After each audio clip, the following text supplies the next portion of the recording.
بسم اللہ الرحمن الرحیم۔ درس مسائل نماز کے بارے میں کہ سوال کرنے والے سوال کرتے ہیں کہ آدھی آستین والی قمیص پہن کر یا آدھی آستین چڑھا کر نماز پڑھنا کیسا ہے؟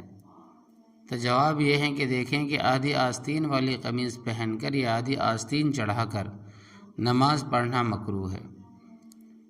آستین کوہنی تک آستین چڑھا کر نماز پڑھنا اور کوہنی تک آدھی آستین والی قمیص یا ٹی شرٹ اور شرٹ وغیرہ پہن کر نماز پڑھنا مکروہ ہے۔ اس لیے نماز کے دوران پوری آستین والی قمیص اور شرٹ پہن کر نماز پڑھے تاکہ نماز مکروہ نہ ہو۔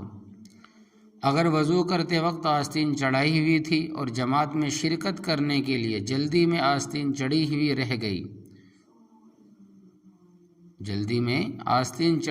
رہ گئی تو نماز میں ایک ہاتھ سے تھوڑی تھوڑی اتارنے میں دونوں ہاتھ استعمال نہ کریں، ورنہ عمل کثیر ہونے کی وجہ سے، زیادہ دیر ہونے کی وجہ سے نماز فاسد ہو جائے گی، ٹوٹ جائے گی، ختم ہو جائے گی۔ ایک ہاتھ سے دھیرے دھیرے ہٹائیں اور ایک ہاتھ کو ناف پر رکھیں۔ گرمی اور پسینے کی وجہ سے نماز کی حالت میں آستین چڑھانا عمل کثیر ہونے کی وجہ سے نماز فاسد ہو جائے گی۔ جب جبہ یا کرتا کے آستین میں ہاتھ ڈالے بغیر نماز پڑھنا مکروہ ہے۔ آستین اتارنا، اگر کوئی شخص وضو کرتے ہی جماعت میں شامل ہو گیا، آستین اتارنے کا موقع نہیں ملا اور کوہنیاں کھلی رہ گئی تو نماز کے دوران عمل کثیر کے بغیر آستین اتارے، اور اس کی صورت یہ ہے کہ کچھ قیام میں، کچھ رکوع میں، کچھ قومے میں، کچھ سجدے میں اور کچھ جلسے میں اتارے، یعنی کہ آپ جلسے میں جانے تک دھیرے دھیرے پوری آستین کو کوہنیوں سے نیچے تک اتار لیں تو عمل قلیل کی وجہ سے نماز میں کوئی اثر نہیں پڑے گا۔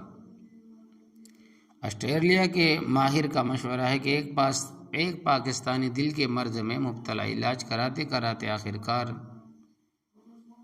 جب آسٹریلیا میں علاج کے لیے پہنچا، وہاں کے مشہور ماہر امراض قلب نے ان کے مکمل معائنہ کے بعد کچھ ادویات اور ایک ورزش تجویز کی کہ آپ میرے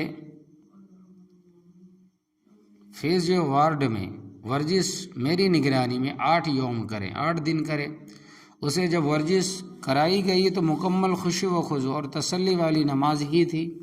اب یہ پاکستانی مریض اس ورزش کو بالکل صحیح انداز میں کرنے لگے تو ڈاکٹر صاحب نے پوچھا، آپ پہلے مریض ہیں کہ اتنی جلدی میری ورزش کو سیکھ کر اچھی طرح کرنا شروع کر دیا؟ حالانکہ یہاں تو مریض 8 یوم میں یہ طریقہ سیکھتا ہے۔ تو مریض نے بتایا کہ میں مسلمان ہوں الحمدللہ، اور یہ طریقہ بالکل نماز ہی کی طرح ہے، اس لیے مجھے اس کے سمجھنے میں بالکل پریشانی نہیں ہوئی۔ تو ڈاکٹر نے دوسرے روز مریض کو ادویات اور خاص ہدایات اس ورزش کے بارے میں دے کر رخصت کر دیا۔ سنت نبی اور جدید سائنس۔ آسمان کی طرف دیکھنا، نماز کے دوران آسمان کی طرف آنکھ اٹھا کر دیکھنا مکروہ ہے۔ حضرت صلی اللہ علیہ وسلم نے فرمایا کہ نماز کی حالت میں جو لوگ آنکھیں اٹھا کر آسمان کی طرف دیکھتے ہیں ان کی بینائی جاتی رہے گی یا کمزور ہو جائے گی۔ اگر کوئی شخص فجر کی نماز پڑھ رہا تھا اور نماز کے دوران یا قائد آخرہ میں سورج طلوع ہو گیا، سورج نکل گیا، تو نماز فاسد ہو جائے گی اور بعد میں اس نماز کو دوبارہ ادا کرنا لازم ہوگا۔ آفس میں جماعت کرنا، اگر قریب میں اہل حق کی مسجد ہے تو مسجد میں جا کر جماعت کے ساتھ نماز پڑھنا ضروری ہے۔